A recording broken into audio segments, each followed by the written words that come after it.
Mega కోడలు ఉపాసన కొణిదెల ఎంత బిజీగా ఉన్నా సోషల్ మీడియా ద్వారా తన అభిమానులతో టచ్లో ఉంటారు. తన కుటుంబంలో జరిగిన శుభకార్యాలకు సంబంధించిన పలు ఫోటోలతో పాటు వీడియోలను ఆమె షేర్ చేస్తూ ఉంటారు. అప్పుడప్పుడు రామ్ చరణ్తో పాటు గేమ్ చేంజర్ సినిమా సెట్స్ నుంచి పలు ఫోటోలు పంచుకుంటారు. ఇటీవలే ఆమె చేసిన వ్యాఖ్యలు సోషల్ మీడియాలో వైరల్గా మారాయి. ఇక తమిళ స్టార్ హీరో విజయ్ రాజకీయాల్లోకి అడుగుపెట్టిన విషయం తెలిసిందే. తమిళగ వెట్రి కలగం పేరుతో పార్టీని స్థాపించి ఎంట్రీ ఇచ్చారు. ఇప్పుడు విజయ్ పొలిటికల్ ఎంట్రీపై ఇటీవలే ఉపాసన చేసిన కామెంట్స్ హాట్ టాపిక్గా మారాయి.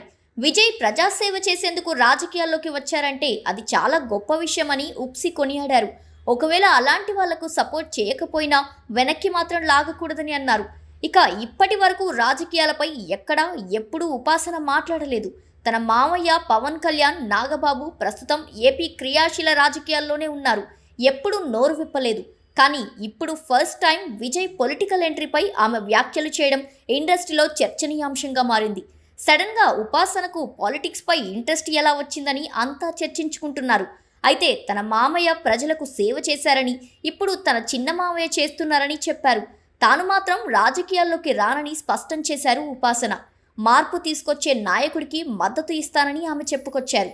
ఇక చెన్నైలో ఉపాసన రామ్ చరణ్కు బిజినెస్లు ఉన్నాయని, అందుకే ఆమె ఈ కోణంలో మాట్లాడారని కొందరు నెటిజన్లు కామెంట్ పెడుతున్నారు.